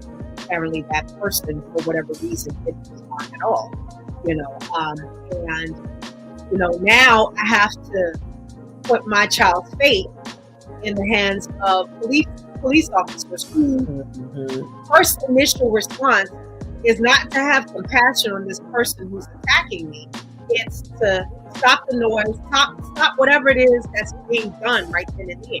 You know, whether that means a chokehold, whether that means to shoot you, whether that means to, you know, further break things, you know. And then my thing is, let's just say that they weren't downstairs in the living room, that they were in the bedroom that you saw, you know. You see the bed frame missing, you see the television gone. You know, if I'm not mistaken, I thought I saw a hole in the wall, you know, and 9 times out of 10, that's not the only hole. If he's done one hole, he's done other holes. She might have had to plaster, you know, she had to pay more money to have the holes. So I'm looking as a police officer, oh, this guy's off the chain. They're not thinking about mental health. They're thinking about this person is attacking her, whether this person is a family member, whether they need, you know, medical attention. No, it's just to stop the movement, to stop the noise, you know. And there's a fine line. And 9 times out of 10, there's some track in there. That's not the first time she's called, you know. But at this time, I'm here. I'm going to stop whatever is moving, you know. And if that means taking a life out, so be it, which is very, extremely sad. We didn't see multiple times where that was the end of it. Right. Unfortunately so. Woo. Ladies, this has been some kind of conversation. Thank you so much for your contribution into today's conversation. And we pray you have a blessed day. Thank you. You too. All right. Brian says, my question is, where is the father? Lord knows that's anybody's guess. That is anybody's guess. Maybe that's what she was calling. I don't know. You know, that's anybody's guess. And unfortunately, you know, we don't have. We've had this conversation, you know, quite a few times. Unfortunately, Dad is not around as much as he's needed. Let me put it like that. So we pray for this situation and other situations like it, you know. Okay, so I got some information for y'all. So you know we do the review. We have the My 2 Cents review. Brother Ainsley is he's always been like one who finds things that we just don't find. So when we started doing this review show, Shantice, I need you to put some stuff into the chat room for me as I call it out, please. So he found an app that he pays for that allows him to see everything. So with all the streaming services we were paying for, there was still some movies and things that we couldn't see. So because it wasn't available. So he, on the other hand, had no problem. He had this app, and it's an app you pay for that legally allows you to view movies. We're not talking about anything illegal. We're not talking about bootlegging or making them. What do you call those things? I don't even remember. Shanti, if you remember the name when they bootleg the disc and Fire Stick and all that kind of stuff. We're not talking about anything illegal. So when he told us about it, when he went to check, I guess because it's so inexpensive, they only allow a certain amount of enrollments before they close it down. Well, he just sent us the app. He says, I can see completely everything. He reminds us. It's called RomeRush.com. Rome Rush. Shanti just put it in the thing. Rome in the chat room. RomeRush.com. And I'm sorry, .co. And he says that, everything. He pays like minimal, almost nothing, pretty much. Definitely cheaper than I was paying for 150 streaming services. And so we're giving this to you as a piece of information from now. And we have to jump on it quickly. He says, take advantage of the open enrollment now, because if it happens like it happened before, this will not be available. So as soon as we hang up from here, I'm jumping on and I'm enrolling. So why am I telling you that? Because we have an episode of My 2 Cents. Shantice, please put in there what we will be reviewing tomorrow night. And we are reviewing 2 movies, and we're going to continue the series of Mayor of Kingstown that is on Paramount Plus. Okay, so if you haven't, you want to join us. We're up to season 1, episodes 5, 6, and 7. We might as well go like the whole thing, because we did 1 and 2, we did 3 and 4, and I believe there are 8 episodes. So we're going to definitely do 4, 5, 6, and 7. We're definitely going to do those. If there are 8, we're going to finish it out. But if there's 10, we still have a few left. So that's Mayor of Kingstown on Paramount Plus. And it's streaming now, but we're starting from the beginning because we are reviewing 2025 series, and you can't jump into that if you haven't seen it from the beginning. So definitely join us. The movies we will be reviewing will be, let's see, The Knife, and that is on Stars. Okay, and we will be reviewing A Line of Fire. I'm not sure what streaming service that is on. Shantice, if you know it, please put it inside of the chat room. So those are 3 things that we will be reviewing tomorrow. Mayor of Kingstown, season 1, episodes 5, 6, and 7. We will be reviewing A Line of Fire, and we will be reviewing The Knife on Stars. So please join us at 7:30 tomorrow. Last week was hilarious. We had a good time, and come join us. Christian people can have fun too. We can look at movies too. And we are actually focusing on ethnic minorities. Now, the whole entire show or series or movie does not have to be, minority based, but has a minority presence that we're trying to get some attention to, because all of these huge award shows are really doing our people, and that's any ethnic minority. That could be Asian, it could be Hispanic, it could be just Black African Americans. It can be African. It can I know there's some Pakistani or that area of Indian movies that have really surged over the last few years. So, as long as they speak English, we'll do it. If you have some recommendations, we'll see what God says. We don't review everything. So, we do select. We jointly select. All right. So that's your information. Make sure you catch that streaming service, because we will when we hang up. Oh, so what are we talking about today? Oh, my goodness gracious. Thanks to Vivian and her socially conscious segment. There are so many things that are on the table. Let me make sure I go back so that I don't miss anything. You got Mayor Mamdani, who's trying to attack this, this mental illness, and how they're handled, the mentally ill, and how they handled when there is an uproar in their lives. These people can't, if they're not on medication and things like that, they can't help it. They can't help it. Look at the video we just showed.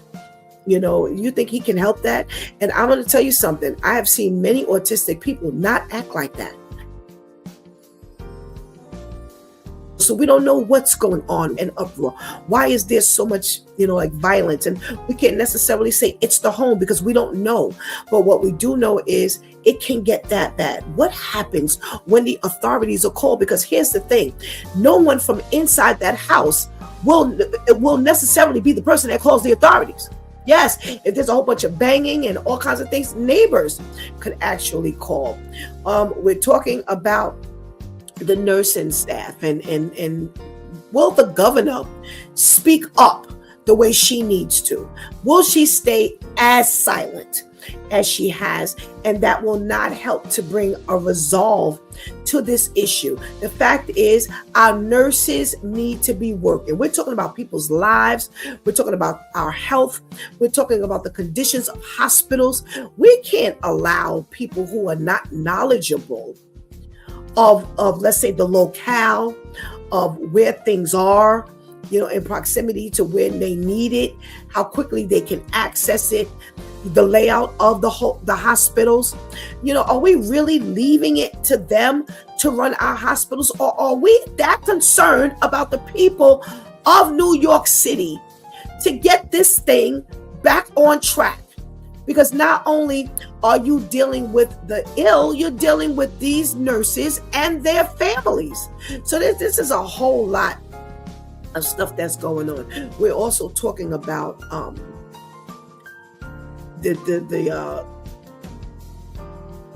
mailman, the mail carrier, who pretty much had to lose pay because of a bad decision. Yes, he has every right to post.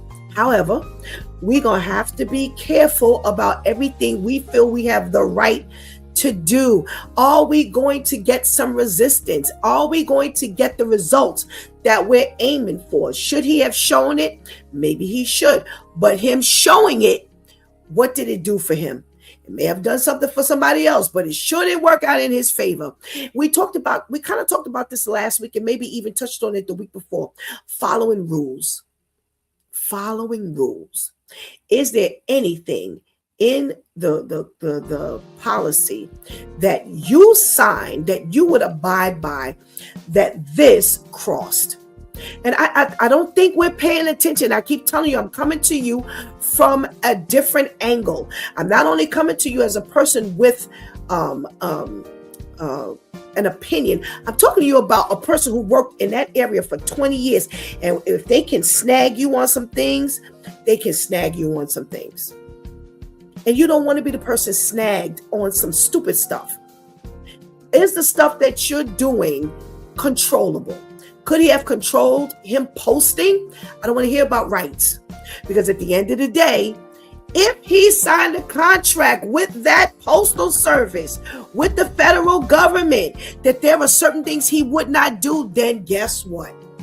They can always remind you of the fact that you said you were not going to do this. I need y'all to keep your heads together. I'm going to go, and why? Because I'm going to take this biblically. Let your yays be yays and let your nays be nays. When we are Christian people, we have to abide by the things of God.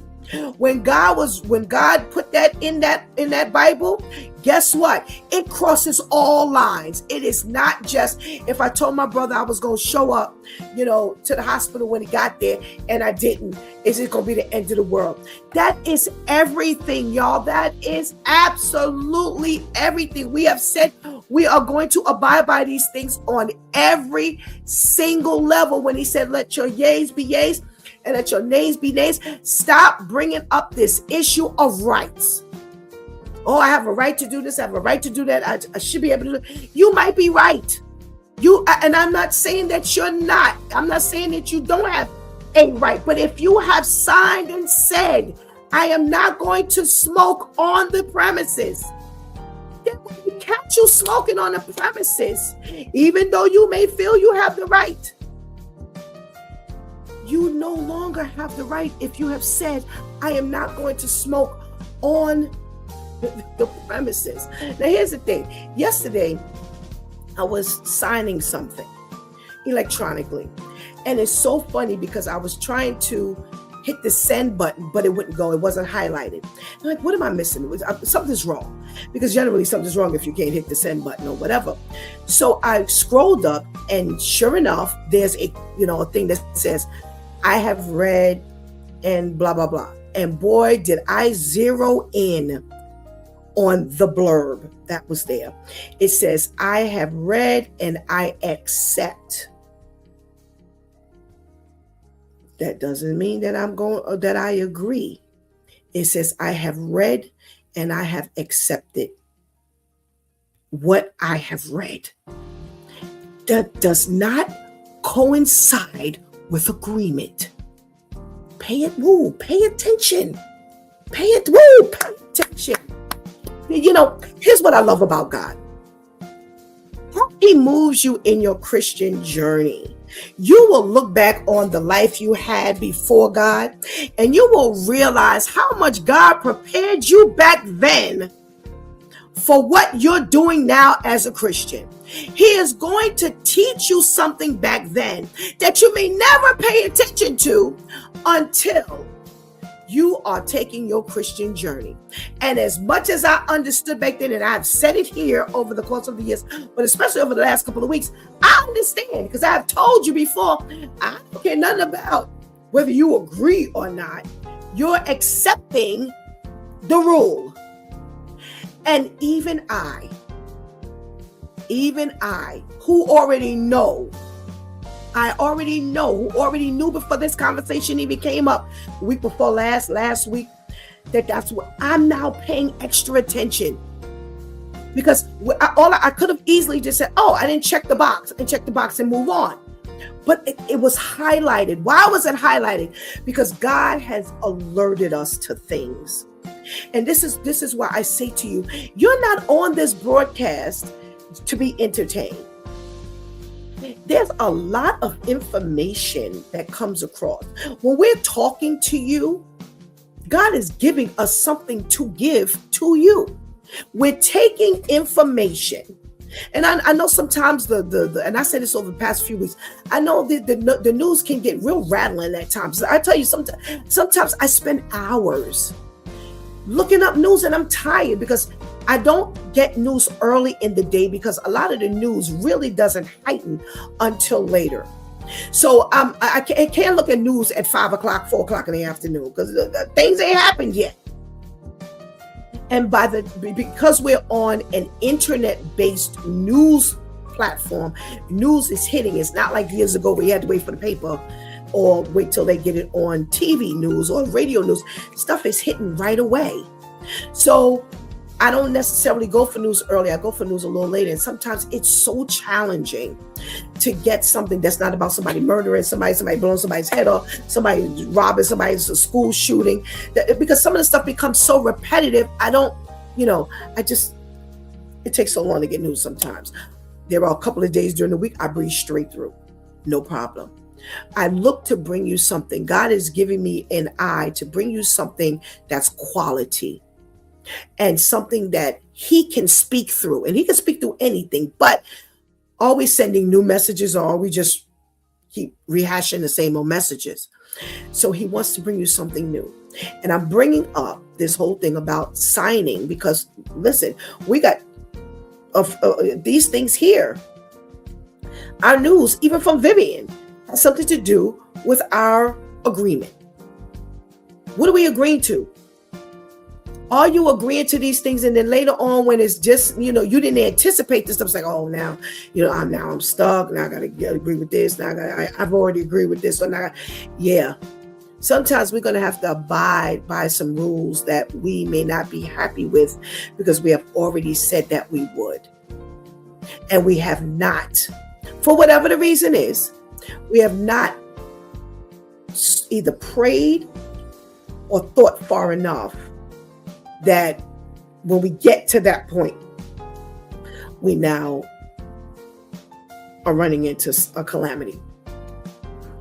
A lot of times, and be honest, a lot of times we are moving with the quickness, and it's, well, I'll cross that bridge when I get to it. How many of us have said that? How many of us have not thought out what we're going to do, and little stupid stuff happens, all because we didn't take that extra 5 minutes to consider that there is biblical. Everything is biblical. So God wants us to pay attention.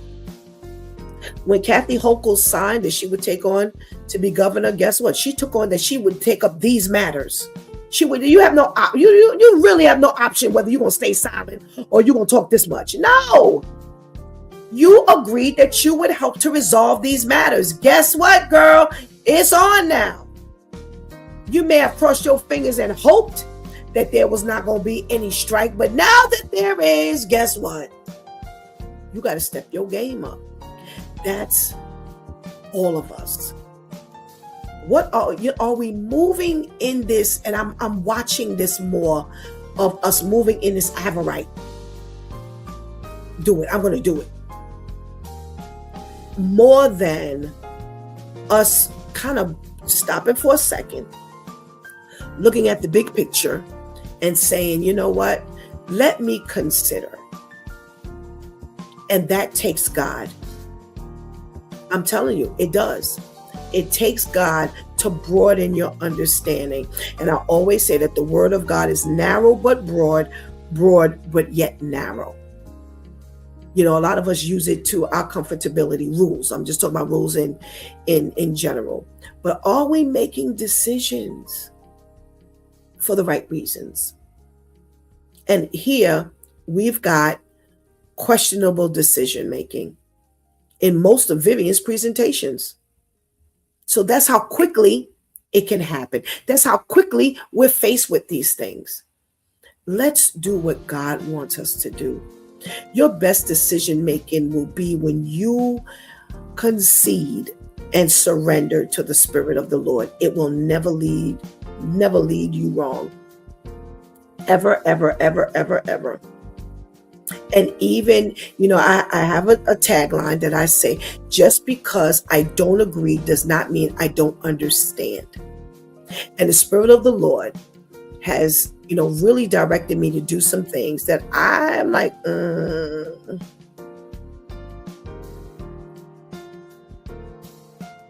but I have to go with it because it's God's way.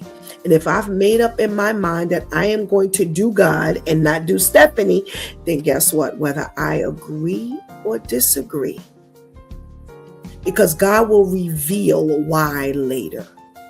I promise you. There's a saying in the Christian world, we'll understand it better by and by. As time goes on, it'll make more sense to you.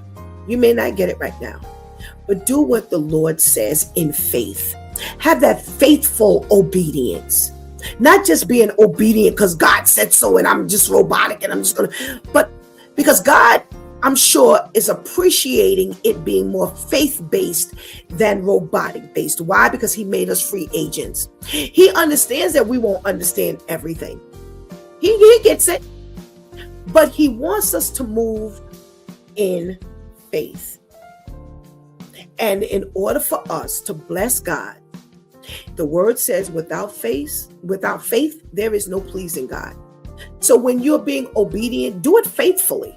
So I don't just say obedience most times. I now say faithful obedience, because that's that obedience that I may not quite understand it. Forget about faith is, the substance of things that you don't see, but what you are hoping for. I'm not talking about that. I'm expanding this here, because the Bible helps us to expand that one verse. That when I'm obedient, I'm moving in faith. I'm not just going to jump out here and do it. And then when somebody says, well, why did you do it? Say, well, because the Lord said so. No, we can't. Because people need more than that. Because you're going to run up against a person who's not going to be that, obedient. They're not going to, they don't, because for many reasons. Every time I do something somebody tell me to do, it don't work out in my favor. That's where faith comes in. But because of their history and experience, they don't want to go on faith. So this is why I say you're going to have to present more than because God said so. You're going to have to say, I went by the job, I got there, and I was pissed because it really looked like ain't nobody was there to do their job. Now, I didn't shovel myself out. I didn't walk 9 blocks through the snow. It was up to my knees. It took me 15 minutes normally, but then now it takes me 50 minutes to do the same walk. And I get all the way here, and now I ain't got no way to do my job. Click, click, click, click, click, click, click, click, click. Okay. Or are you standing still long enough to say, well, Dad, you know what? I did park my car in the garage, and me and my 2 sons shoveled periodically. So by the time it was time for me to get out of the driveway, we had pretty much done it, and it wasn't much more, much to do. I got them up early since school was closed, and we shoveled, and I was out. Now, there was no way I could make it through the last, 45 minutes part, because nobody had shoveled there, but I could walk. It took me a little bit longer, but I could walk. I was able to park, but I could walk. That changes everything. Because if you think like that, then you're thinking that maybe the people who were actually hired to do that, could that have been the situation? Or are you going, well, they never shovel. Every time there's a snowstorm, blah, blah, blah. Well, if you know this is going on, then, oh, well, take your pictures, go back home, get in your bed, and when somebody approaches you about not being there, now it's on you. Because guess what? I was there. I'm showing you right here. I was on site. After I didn't shovel my car out, after I didn't walk the extra 45 minutes to 50 minutes to get there, I was here. And it was too cold to stand outside and wait. So I came back home. Now you have a fight. Now you have a fight. But are you going to continue to disarm yourself because of your rights? God needs you. God is breeding thinkers. He needs you to expand that thinking. Now, I know this don't make you comfortable. I know that. I know that, because like every time we do something, every time we say something, Pastor Steph shoots us down. Pastor Steph is not shooting you down. It's God expanding your way of thinking. And if you have made a commitment, to make Jesus and God your first priority, that you will do whatever it is they need to say, then He needs you to have a broader way of thinking. Why? Because the Spirit of the Lord is going to give you that. Where do you think I get this from? Where do you think I get this from? The Spirit of the Lord. I ain't think about this stuff on my own. I be acting like everybody else. But I'm conceding to what the Lord is saying. And the Lord is saying, I need you to act like me. You said you're Christ-like, right? You said you're a Christian. That's to be Christ-like. I need you to act like my son and myself. Be considerate. Be considerate. Think broader.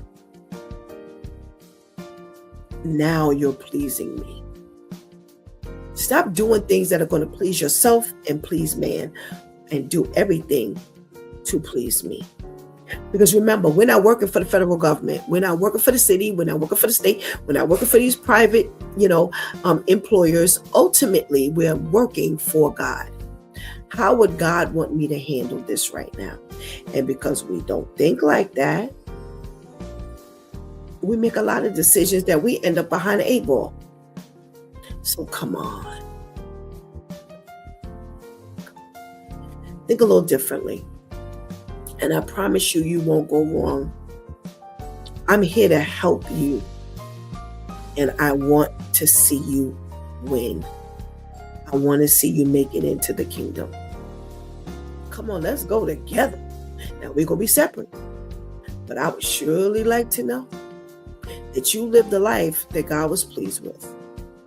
And you stand a bigger chance of making it in or being kept out. Which one you going for? And every time you make a decision, that needs to be your question. What's my ultimate goal? Oh, Shantice, write that down. What's my ultimate goal? Is my goal to please me, or please God? What is my ultimate goal here? Am I stepping out of sight to please God? Or am I going to live in this me, them? Which way are we going? Are we going personal, lateral, or up? I say up. Go up and keep going upward. Because that's the only way we're going to make it in. Because the Bible tells us even the righteous shall scarcely make it in. You're going to have to keep pressing toward the mark that God is going to accept. Not me, or them. But him. I'm going to leave you there. You've been watching It's Due Time with Pastor Steph. Join us Monday through Friday from 7 a.m. to 9 a.m. where we discuss matters of the heart, mind, and spirit. As you go through your day, be sure to set your mind on things that are above, not on things that are on the earth. They will only serve as a distraction. Remember, prayer changes things. It's Pastor Steph signing off, and I want to thank my Due Time crew, the ladies, for always coming through big time. Thank you for hanging out with us and helping us to keep that chat room alive. Please do not miss the opportunity right now to accept Jesus as your personal Savior. If you've already done so, then please do not miss this opportunity to strengthen that relationship with the Lord right now, because later is not promised to any of us. Until tomorrow, God spares, we should have a guest on with us. Our girl Athena is starting off this year with us on the right health level. And tomorrow night, 7:30, we will be on My 2 Cents right here live, Facebook Live, YouTube Live. And make sure you hang up from us and you jump on that app that gets you streaming across the board, Ainsley says. Until then, God spares. I love you.